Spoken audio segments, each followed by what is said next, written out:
سردیوں میں شارٹیج ہے، سردیوں میں آپ نے شارٹیج ہے تو فرض کریں آپ نے ایگریمنٹ کیے، یہ ایگریمنٹ مطلب ایگریمنٹ آج کی ہے، MOU سائن کیا، اس کی مطلب وہ بجلی کی پروڈکشن شروع کریں گے اپریل میں. بھائی گرمی سردی تو نکل گئی ہماری، سردیوں میں تو ہم تو بجلی کے بغیر رہے. آپ نے یہ ایگریمنٹ کیا ہے تو اس ایگریمنٹ کے لیے آپ نے کوئی ساورن گارنٹی کی بات کی ہے؟ کوئی ڈاکومنٹ بھی پبلک نہیں ہوئے، کوئی انفارمیشن میں بھی نہیں. یہی تو ہماری ریزرویشن ہے کہ آپ نے فیڈرل گورنمنٹ سے اس کی ساورن گارنٹی لی ہے؟ کیا اس انویسٹر نے اس کے اوپر کوئی کام کیا ہے؟ فرض کریں کہ آپ کا بجٹ ڈیفیسٹ میں ہے، 8 بلین کا ڈیفیسٹ ہے، آپ نے ڈیفیسٹ پہ بجٹ دیا، اوپر سے اتنا بڑا مطلب آپ ایگریمنٹ کر رہے ہیں، اس ایگریمنٹ کے لیے پیسہ کہاں سے آئے گا؟ وہ بھی ڈالرز میں، ڈالرز کہاں سے آئیں گے؟ یہ تو ایک ایسا عمل کر رہے ہیں جو کہ پاکستان آج IPPs میں پھنسا ہوا ہے، تو آپ ہمیں گلگت بلتستان کو بھی پھنسا رہے ہیں. تو اس طرح کے جو ایگریمنٹس ہیں ان کی تو کسی بھی صورت میں اس کی امپلیمنٹیشن ہونے سے روکا جائے گا، ایسا نہیں ہو آپ سکتا. رجسٹ کر لو گے اس کے خلاف، یہ اس کو سوال ہی پیدا نہیں ہوتا ہے. یہ بہت ضروری ہے کہ ہائیڈرو کی ایک بہت بڑی کیپیسٹی ہے گلگت بلتستان کے اندر. الانگ ریور اگر ہم اس پہ کام کر لیں تو ہم پوری دنیا کو بجلی ایکسپورٹ کر سکتے ہیں. آج کل تو لو ہیڈ ٹربائنز آئے ہیں، آپ تو دریا کے اوپر پل کے اوپر آپ ویسے ہی لگا سکتے ہیں. اتنا پوٹینشیل آپ کے پاس ہے ہائیڈرو جنریشن کا.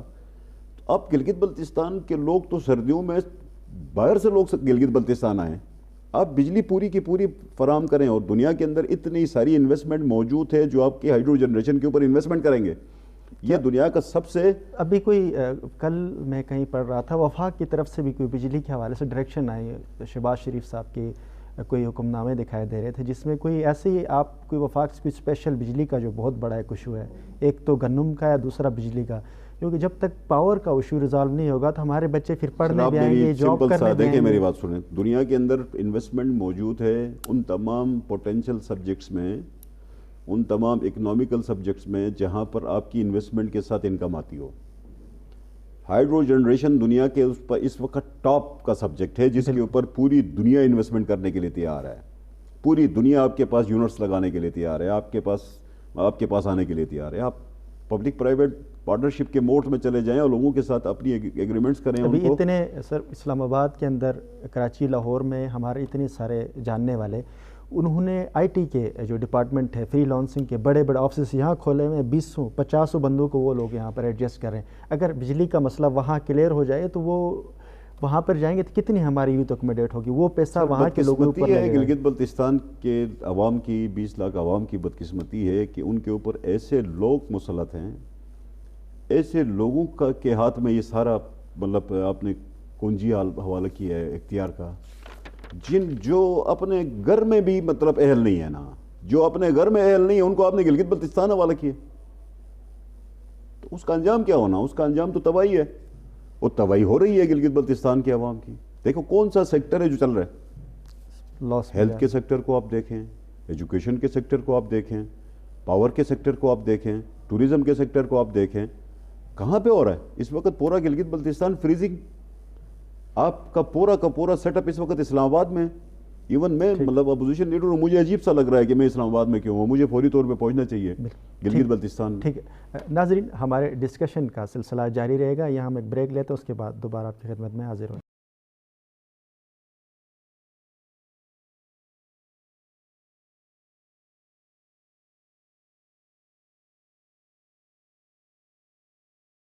ویلکم بیک ناظرین، ہمارے پروگرام میں ڈسکشن کا سلسلہ جاری.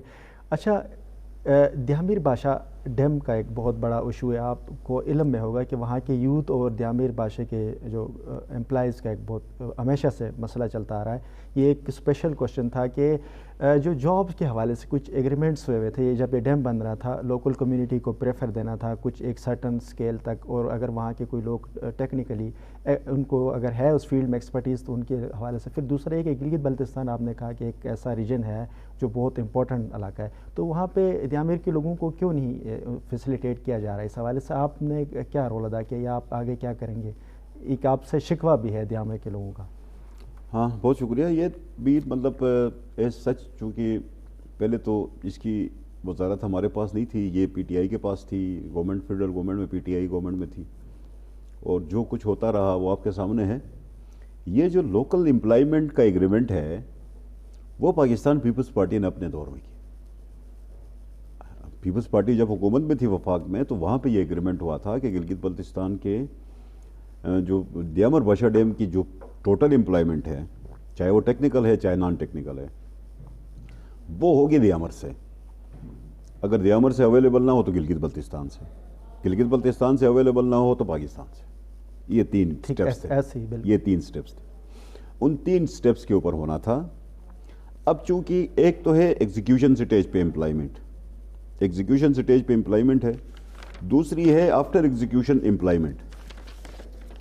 اس وقت جو ایگزیکیوشن سٹیج پہ امپلائمنٹ ہے اس کی کیٹیگریز ہیں. کچھ تو کمپنیز کام کر رہی ہیں، زیادہ ہے پرائیویٹ کمپنیز کام کر رہی ہیں، کچھ جگہوں پہ وابڈا کام کر رہا ہے. تو ہمارا فوکس تو وابڈا کے اوپر ہے. ہم یہ سمجھتے ہیں کہ وابڈا کی جو امپلائمنٹ ہے وہ دیامر کو فوکس ہونا چاہیے. جی بی کو میں تسلیم کرتا ہوں کہ وہاں پہ وہ فوکس نہیں ہوا، وہ فوکس نہیں ہوا. مانتے ہیں اس بات کو. ایون اگر فوکس ہوا بھی ہے تو اس کا کوئی پروسیجر نہیں ہوا، کوئی میرٹ نہیں ہوا، کوئی ٹرانسپیرنسی نہیں ہوا.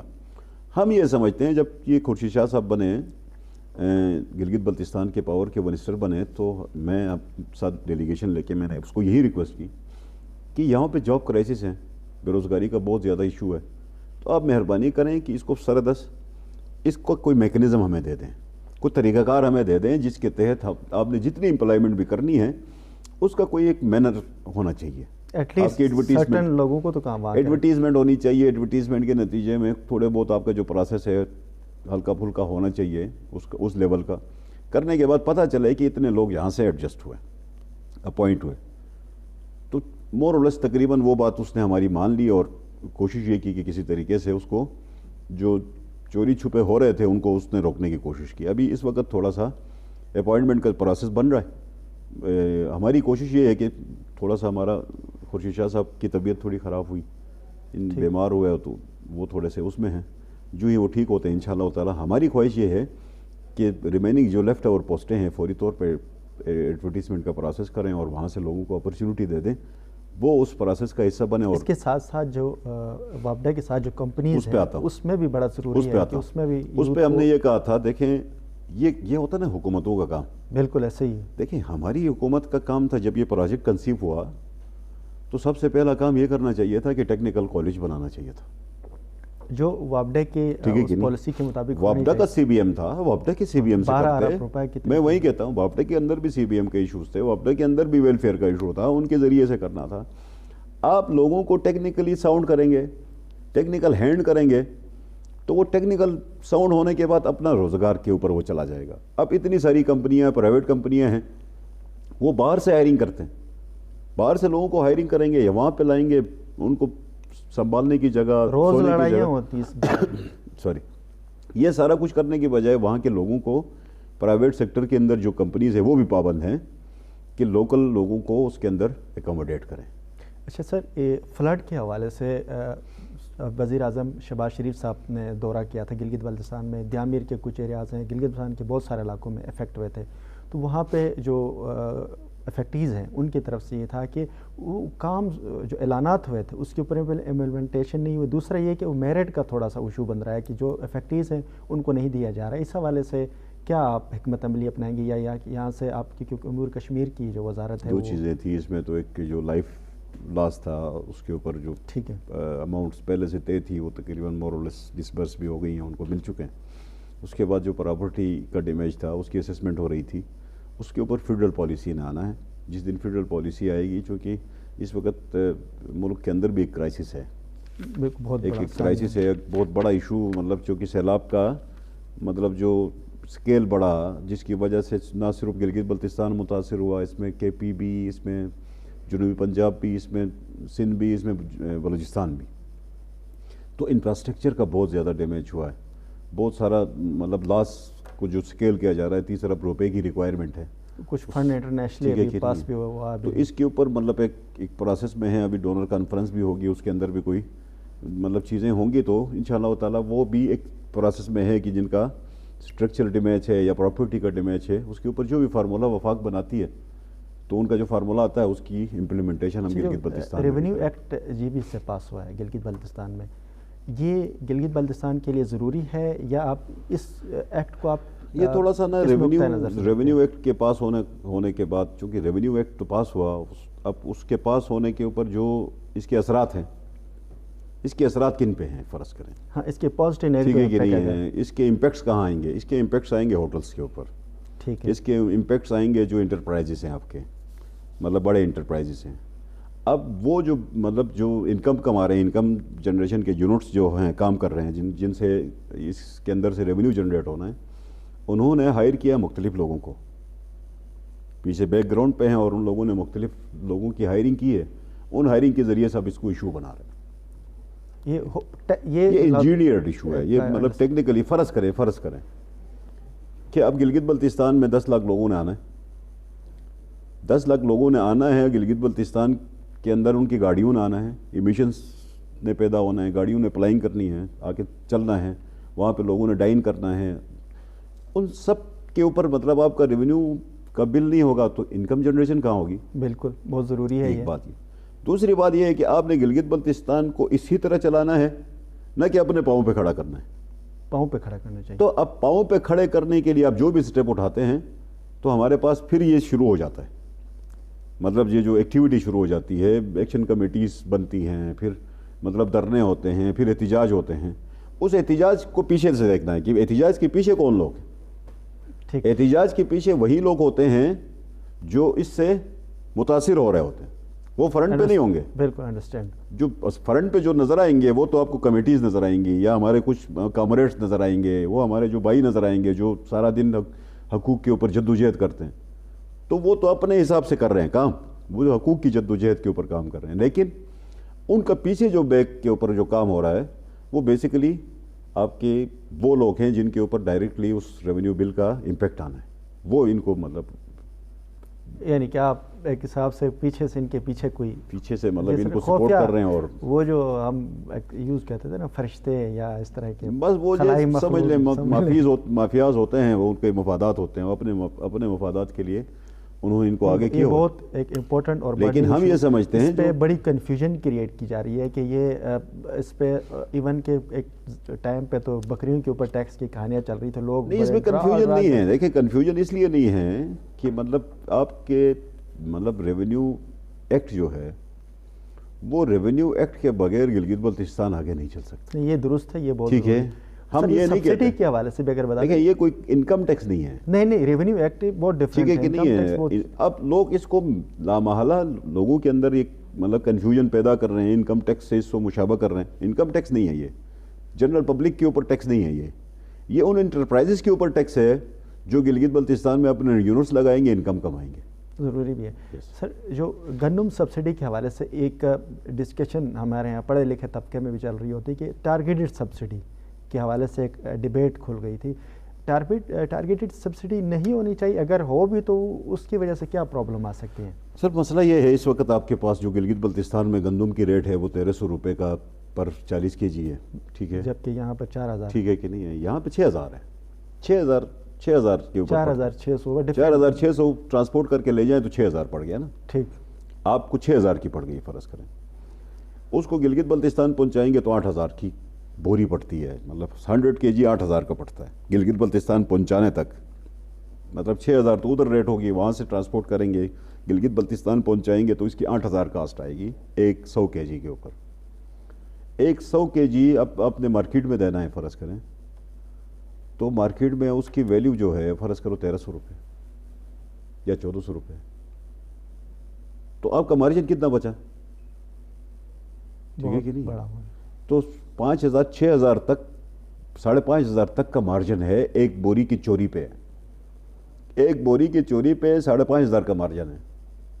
اب اس ایک بوری کی چوری جو ہے وہ چوری رک ہی نہیں سکتی، اس میں ٹاپ ٹو باٹم سب ملوث ہیں، آپ روک نہیں سکتے۔ اب اگر کوئی حکومت یہ کہتی ہے کہ میں نے اس کی چوری روکنی ہے تو وہ نہیں روک سکتی۔ اس وقت گلگت بلتستان کے کسی بھی گاؤں میں آپ جائیں، کسی بھی محلے میں جائیں، جس بندے سے آپ ملیں گے وہ یہ کہے گا کہ ہمیں اس حکومت میں آنے کے بعد گندم کا بیگ میسر نہیں ہے۔ اچھا سر، ایک اس پہ جو سس پورٹ ہے وہاں سے پچھلے دنوں خبر چلی تھی کہ 1 مہینے کے اندر 1 بلین کے انہوں نے پیسے کمائے، یعنی پروفٹ لی. تو وہ پیسہ اگر اتنا زیادہ وہاں سے اگر انویسٹمنٹ آ رہی ہے تو وہ کہاں جا رہا ہے؟ دوسرا یہ جو ٹورزم ہے، خاص کر جو ماؤنٹینئرنگ کے جو ہمارے کمیونٹی ایک بہت بڑا کام کرتے ہیں، پھر اس پہ جو پیسہ آتا ہے ابھی وہ میں آتا ہوں نا، اسی پہ آتا ہوں. دیکھیں میری بہت بات، ضروری. اور ابھی آپ نے ایک چلو اس کو ایونیو بتایا. آپ کے حساب سے یہ ایک ونڈو ہے جہاں سے انکم آ سکتی ہے. فرض کریں کہ ایک تو کسٹم ڈیوٹی ہے جو کہ فیڈرل گورنمنٹ کی ایجنسی وہاں بیٹھی ہے، کسٹم کا عملہ بیٹھا ہے، وہ ریونیو جنریٹ کر رہے ہیں. بالکل ٹھیک ہے کہ نہیں، وہ ریونیو لے رہے ہیں. فرض کریں کہ ہم نے امپورٹڈ گڈس پہ 2% ڈیولپمنٹ سیس لگانا ہے. وہاں سے جو بھی پروڈکٹ آئے گا اس پہ 2% گلگت بلتستان ڈیولپمنٹ سیس امپوز کرنا ہے. تو وہ ڈیولپمنٹ سیس ہم کس قانون کے تحت امپوز کریں گے؟ وہ ہے ریونیو اتھارٹی ایکٹ. جی بھیا. اب ریونیو اتھارٹی ایکٹ کے بغیر آپ وہ لگا نہیں سکتے.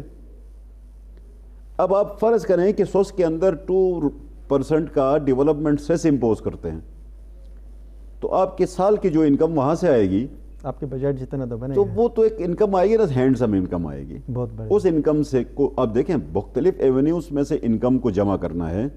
ہم یہ سمجھتے ہیں کہ کوئی بھی انکم، کوئی بھی سیس، کوئی بھی فیس، کوئی بھی ٹیکس جو گلگت بلتستان کنسولیڈیٹڈ فنڈ میں جا رہا ہو، اس کی مخالفت کرنے والا ہمارے ساتھ کوئی مخلص آدمی نہیں ہے. وہ اخلاص سے بات نہیں کرتا ہے. اخلاص یہ ڈیمانڈ کرتی ہے، مطلب آپ کے خلوص یہ ڈیمانڈ کرتا ہے کہ اگر آپ کے ریونیو کے اندر کوئی جنریشن بڑھ جاتی ہے، اس کا فائدہ جو ہوگا وہ لوگوں کو جائے گا. جو آپ کے کنسولیڈیٹڈ فنڈ میں آتا ہے وہ بجٹ سے خرچ ہوتا ہے، بجٹ کے بغیر خرچ نہیں ہوتا. اب آپ دیکھیں گلگت بلتستان کے اندر پولیس کا جو ڈپارٹمنٹ ہے وہ چالان کرتا ہے، لیکن آج اور بجلی کا بل بھی ایون گیس. آپ چالان کا مجھے بتاؤ نا، چالان کا پیسہ کہاں جا رہا ہے؟